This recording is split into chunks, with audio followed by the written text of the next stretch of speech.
Bana b'Imana, nimuhumure mushire impumu yeza turuhure kuri wa gatandatu tariki 6 Gashyantare 2021.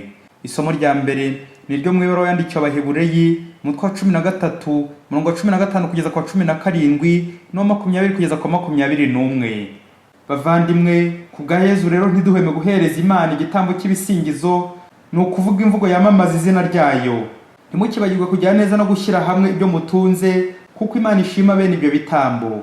Nimwumvire abayobozi banyu kandi mubashokere, kuko aribo bashinzwe roho zanyu kandi bakazazibazwa.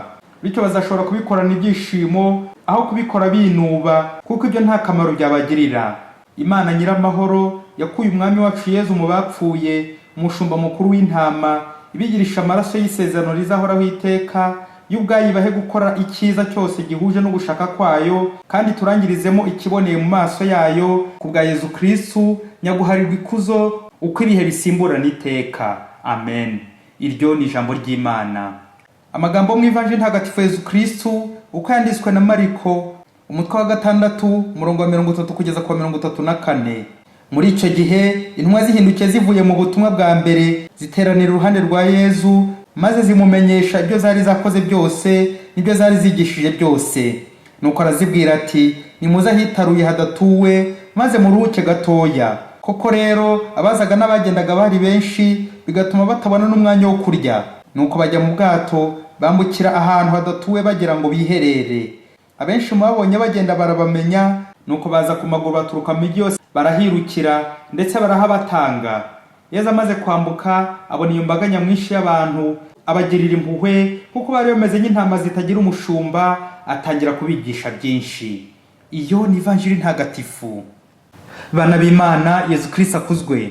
Muri aya masomo turazirikana ku ngingo yitwa ikiruhuko.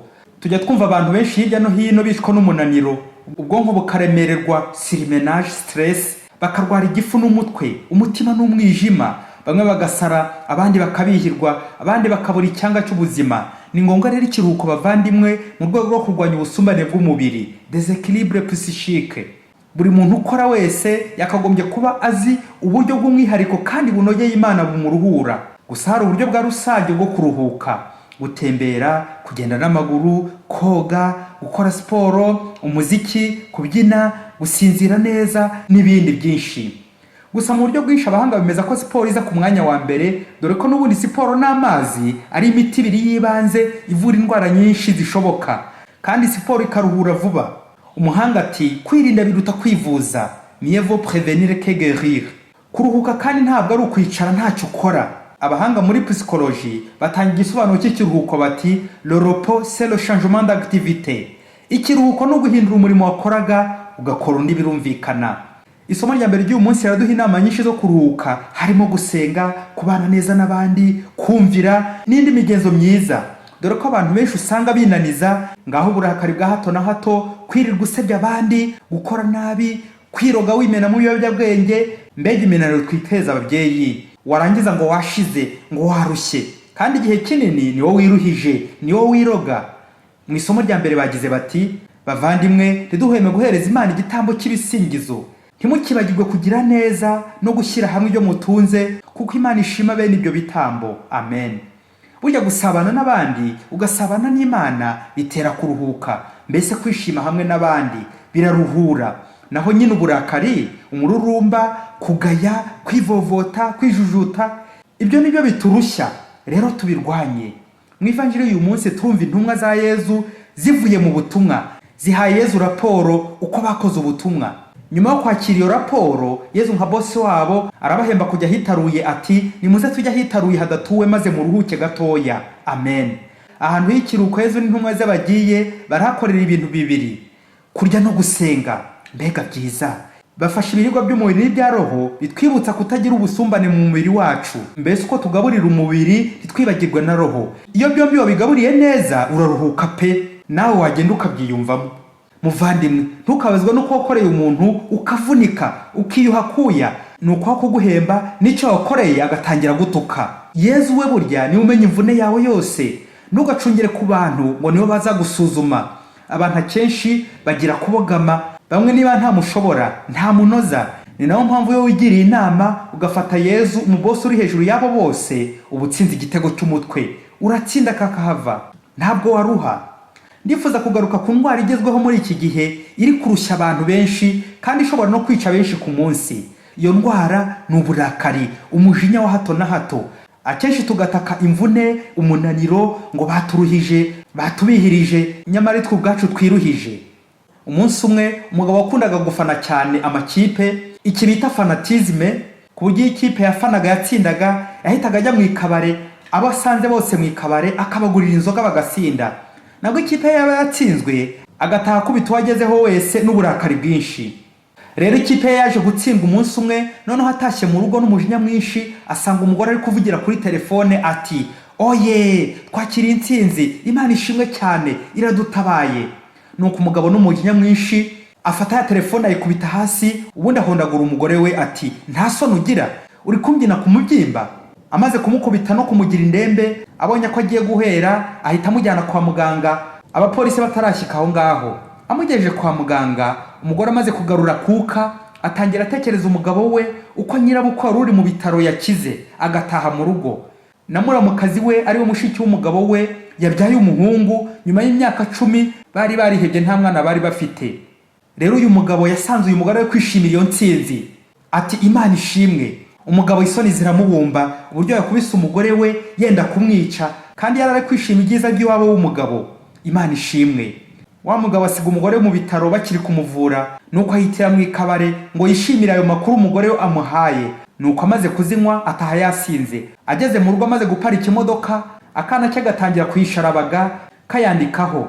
Se n'umujinya mwinshi ahita agafata agakubita hasi, atangira kugahondagura imigeri n'inkoni nyinshi. Umwana aravunika bikomeye. Nabwo se abonye umwana ari kuvirana cyane, yihutira kumujyana kwa muganga polisi itarahagera. Nuko asiga umwana bari kumushyiraho sima, nawe ajyana ya modoka muri garage. Ageze imbere arebye kuri ya modoka, asoma ya magambo umwana yari ari kuyandikaho agira ati, papa ndagukunda cyane, nuko ntajya nkubona ngo mbikubwire. Wa mugabo n'agahinda kenshi abonye ayo magambo umwana yanditse, yibaza uburyo afite inkomere ebyiri mu bitaro kandi ari we wazikomerekeje.